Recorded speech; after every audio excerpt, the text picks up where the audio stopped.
Bokaro thermal थाना क्षेत्र अंतर्गत जारंगडीह साइडिंग और जारंगडीह कांटा घर इन दिनों कोयला चोरी कर रहे अवैध धंधे में संलिप्त लोगों के लिए चारागाह बना हुआ है। दिन के उजाले से लेकर रात के अंधेरे तक बिना रोक टोक के निरंतर कोयला चोरी होती रहती है।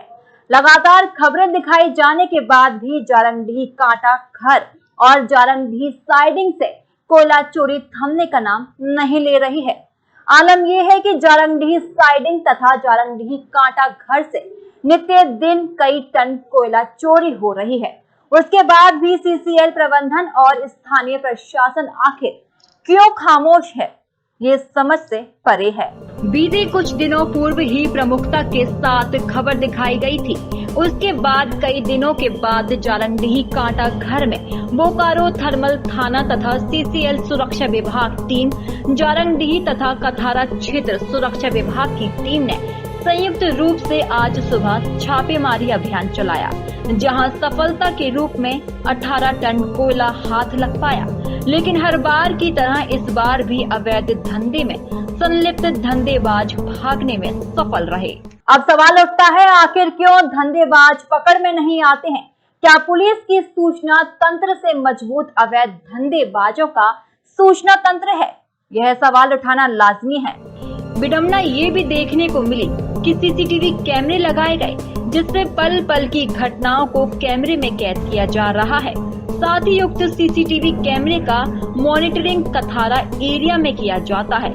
तो फिर क्यों नहीं अवैध धंधेबाजों को चिन्हित कर मामला दर्ज किया जाता है, या फिर सीसीटीवी कैमरे महज एक दिखावे के लिए लगाए गए हैं?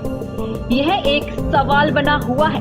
वहीं कोयला चोरी के अवैध धंधे में संलिप्त लोगों का मनोबल इस कदर बढ़ा हुआ है कि छापेमारी के बाद उक्त अवैध धंधा फिर पूर्व की भांति चालू हो जाता है।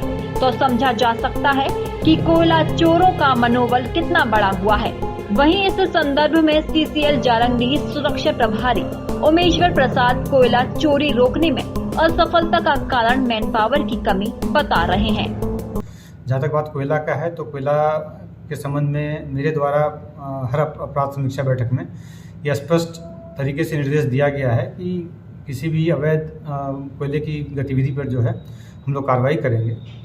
तो अगर कोई भी सूचना हमको इस संदर्भ में अगर हमें मिलेगा तो हमारे द्वारा जो है बोकारो पुलिस उस पर आवश्यक कार्रवाई जो है विधि सम्मत करेगी। इसमें अधिकारियों की संलिप्तता कहीं न कहीं बीटीपीएस थाना क्षेत्र में देखा जाता है। जारंगडीह में कोयला चोरों से लोग परेशान हैं और त्राहिमाम कर रहा है सीसीएल भी कि भाई हम लोग कोयला चोर 40-50 की संख्या में रहते हैं और हम लोग ये मामला मेरे संज्ञान में भी आया है आपके माध्यम से, तो मैं जांच करा करके इस पर जो है कार्रवाई करूँगा। हमारी अभियान की गई है।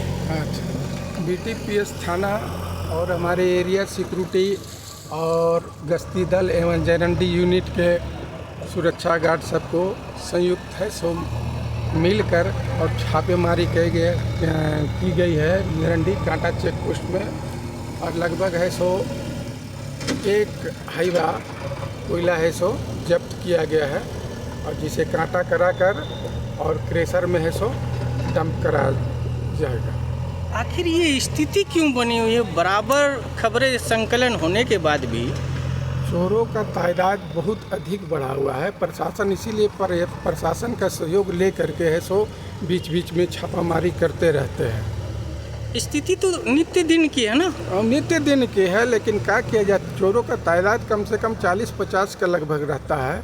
तो उसमें हम लोग है सो यूनिट वाला है सो ज़्यादा हस्तक्षेप नहीं कर सकते हैं, क्या कि मारपीट का नौबत आ जाता है और उसमें है सो दिक्कत होता है, गट्टा पकड़ा पकड़ी भी हो जाता है इसमें। तो इसलिए है सो संयुक्त छापामारी कर अभियान बना करके थाने वाले को एरिया वाले को मिला करके हम लोग है सो संयुक्त है सो छापामारी करते हैं। इसके बाद में है सो कोयले को है सो हाईवा में लोड करा करके और कांटा कराने के बाद क्रेशर में है सो गिरा देते हैं। सीसीटीवी चालू है? चालू है चलता है? चल रहा है। तो सीसीटीवी से रिकॉर्ड होता है ना? होता है। जो कोयला चोरी यहाँ से जारंगडीह कांटा घर से हो रहा है वो रिकॉर्ड होता है ना? हम लोग तो यहाँ का भागी हैं, वहाँ का दूसरा रिकॉर्ड है। सामने कांटा घर से अगर चोरी हो रहा है, आप कांटा घर में है ना? कहाँ है? हमारे यहाँ लिखा पर इंक्वायरी काटा इंक्वायरी होता जहाँ सीसीटीवी लगा हुआ वहाँ आप है ना? है। वहाँ नहीं, हम लोग का एक काम अलग है। जहाँ सीसीटीवी लगा हुआ वहाँ आप है कि नहीं? हाँ वहाँ तो है, वहाँ सीसीटीवी कैमरा चल रहा है ना? चल रहा है। वहाँ आप देखते हैं ना कि चोरी हो रहा है? चोरी हो रहा है, रिपोर्ट सब हम लोग देते हैं। देते हैं? हाँ। किनको देते हैं? देते हैं सिक्योरिटी ऑफिस। उसके बाद कोई नहीं आता है? आता है, तो आता है तो फिर वही सब धंधा है। लाइए। ऐसे में सवाल उठता है, आखिर कब तक मैन पावर की कमी बताकर यूं ही राष्ट्र की संपत्ति लूटती रहेगी। वहीं इस पूरे मामले पर बोकारो जिला पुलिस कप्तान प्रियदर्शी आलोक ने बताया कि किसी भी सूरत में अवैध धंधों को चलने नहीं दिया जाएगा। सूचना मिलते ही कार्रवाई की जाएगी।